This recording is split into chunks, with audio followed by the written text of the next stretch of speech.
बिस्मिल्लाहिर्रहमानिर्रहीम अस्सलाम वालेकुम।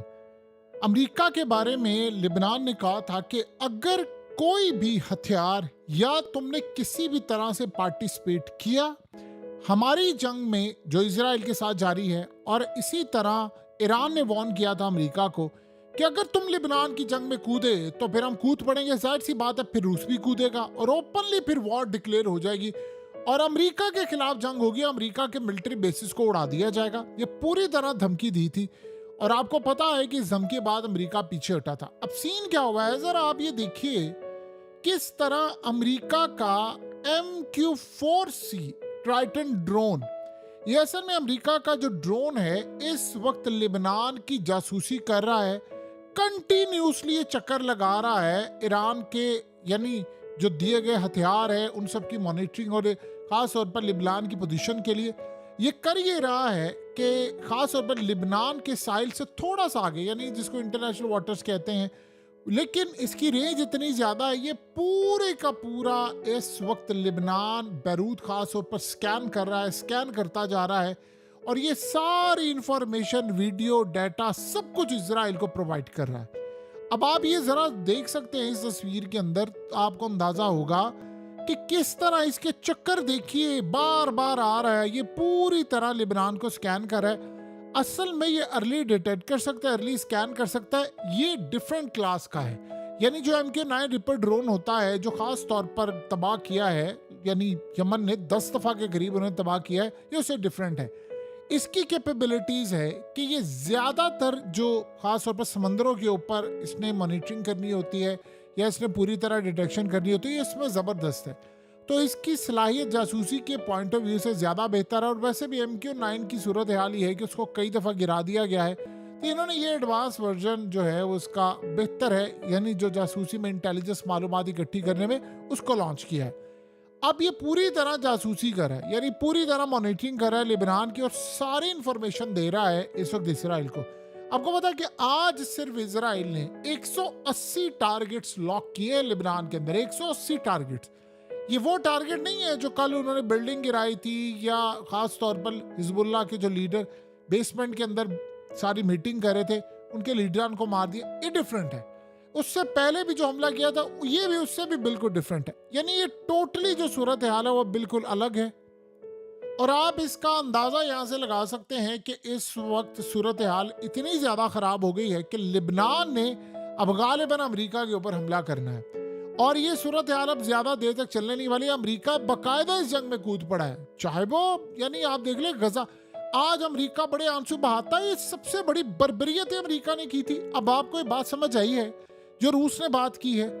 सही कहा था रूस ने और चाइना ने कहा था कि अगर फसाद की जड़ इस पूरी कायनात में कोई है तो वो अमेरिका ने कहा था ईरान को भी कि आपने अगर हाथ तोड़ने तो अमेरिका के तोड़े, आप अमेरिका पर हमला करें। ये इसराइल की तो औकात ही नहीं है कि वो खड़ा हो सके, अमेरिका पीछे हट जाए तो इसराइल तो तबाह हो जाएगा। आपको याद होगा इसराइल के एयर चीफ ने भी ये बात की थी और खास तौर पर इसराइल की सिक्योरिटी के चीफ ने भी ये बात की थी कि अगर अमेरिका हमारी मदद ना करे तो हम तो 2 दिन जंग भी ना लड़ सके। अब आप सोचे जरा कि 160-70 अरब डॉलर्स से जायद इस वक्त इसराइल ने इस जंग में झोंक दिया है और वो पैसा कहां से आ रहा है? अमेरिका ने दे रहा है। हम बेवकूफ़ों की तरह ये इस्लामिक वर्ल्ड के अंदर अभी तक लगे हुए हैं मैकडोनल्ड्स का बाइकआउट करने, वो हम कोको कोला का बाइकआउट कर रहे हैं, फलाने का बाइकआउट कर रहे हैं। हम लोग चूंकि पैदाइशी हम लोग जज्बाती होते हैं और दिमाग हम लोग का सही तरह काम नहीं करता, सारा वर्ल्ड भी बाइकआउट करता रहे ना, टके का फर्क ना पड़े इनको, इनको फर्क ही नहीं पड़ता। अब आप बताएं कि सारी सूरत हाल में फर्क कब पड़ता है? आप डिमांड ये करें पूरा इस्लामिक वर्ल्ड के भाई फौजें उतारो, अपनी एयरफोर्स भेजो, अपने मिसाइल मारो, अपने ड्रोन्स भेजो। ये असल में इसराइल को तकलीफ होती है, उसको ये तकलीफ कभी भी नहीं होती कि भाई आप लोग मैकडोनल्ड्स का बाइकआउट करते रहो। कहता करते रहे, हमें क्या लगता है, हमें हमारे बाप ने पैसे देने हैं, अमेरिका में दे देगा। सो अब आप इस सारी सूरत हाल में देख लें कि लेबनान इस सारे मामले को देख रहा है कि अमेरिका बाकायदा इस जंग में कूद पड़ा है और इसीलिए बार बार उन्होंने वार्न किया था। जाहिर सी बात है लिबनान कूदेगा तो ईरान ने अमेरिका को कहा था फिर आपके फौजी अड्डों को हम उड़ाएंगे, हम छोड़ेंगे नहीं। तो वो गालिबन उस सूरत हाल आ गई। अभी असल में कर ये रहे हैं कि इंटरनेशनल वाटर्स की साइड पर आ रहे हैं।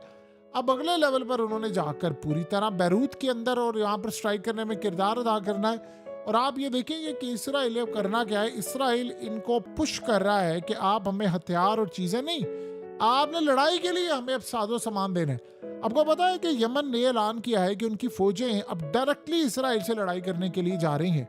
यानी ये उन्होंने क्लियर नहीं बताया कि वो जाएंगी कैसे।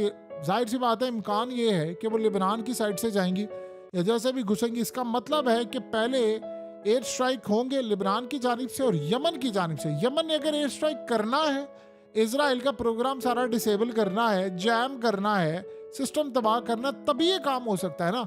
अदरवाइज तो आप ऐसे मुंह उठाकर फौजें लेकर जाएंगे, एक स्ट्राइक करेंगे, सारे मार देंगे। तो वो ये काम करने के लिए जा रहे हैं और यमन के अंदर ये कैपेसिटी है, वो ये काम करेंगे। सो अब ये जान जोखों का काम होगा, मुश्किल काम भी होगा, लेकिन वो लड़ने के लिए जा रहे हैं। तो इन्होंने अब गालिबन प्लान ये किया है कि सारी जासूसी और सारे का सारा मामला जो है वो इस वक्त प्रोवाइड करे। तो अगर ये लड़ाई करने के लिए जाएंगे तो फिर जाहिर सी बात है इनके खिलाफ भी अब जंग छिड़ जाएगी।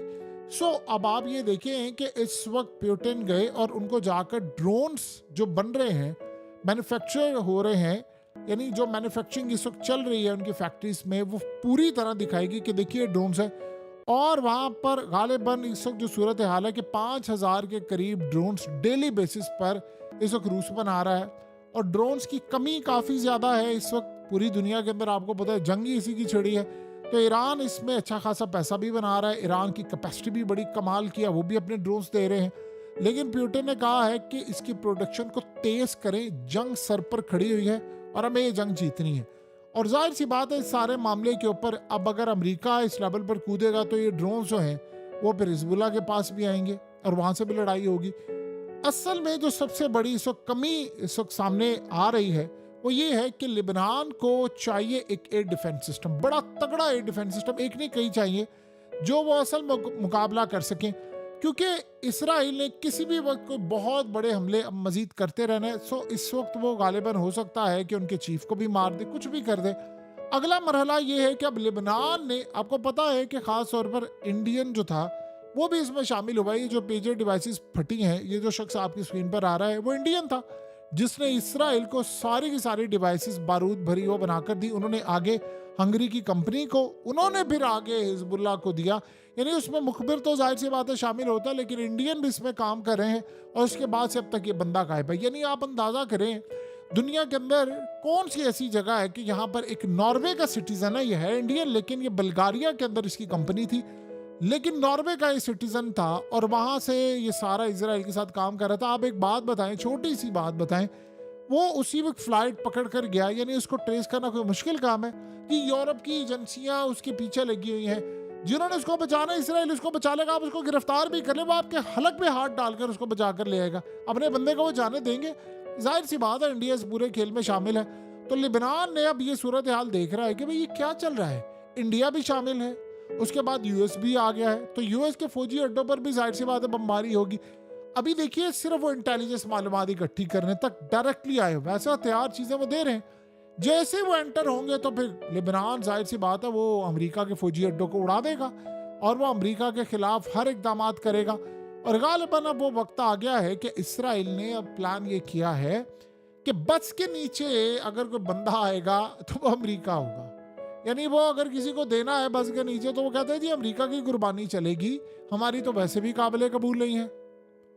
तो इस सारे मामले पर अमेरिका के खिलाफ ये लड़ाई होगी। देखिए ईरान अभी तक काफ़ी हद तक अगर चीज़ें होल्ड करके बैठा हुआ है, अगर ईरान ये समझ रहा है कि रेड लाइन क्रॉस होगी तो रेड लाइन क्रॉस हो चुकी हुई है।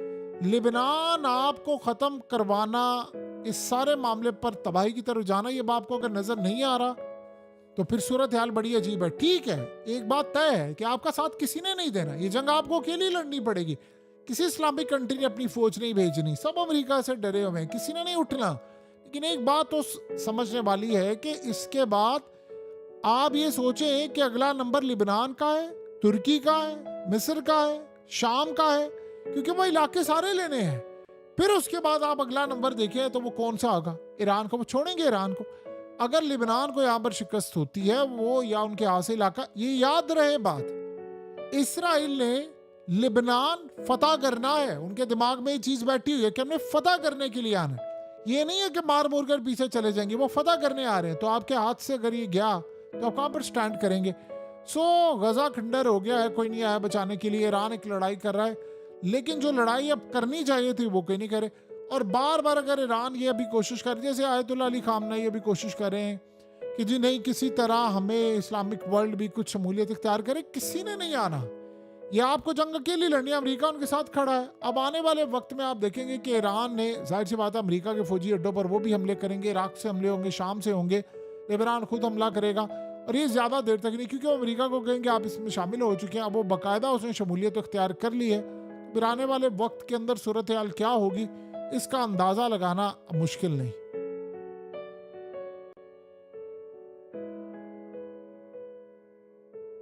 हकीकत टीवी को सब्सक्राइब करना मत भूलें, वीडियो को लाइक करें, शेयर करें और कमेंट सेक्शन में अपनी राय का इजहार ज़रूर करें।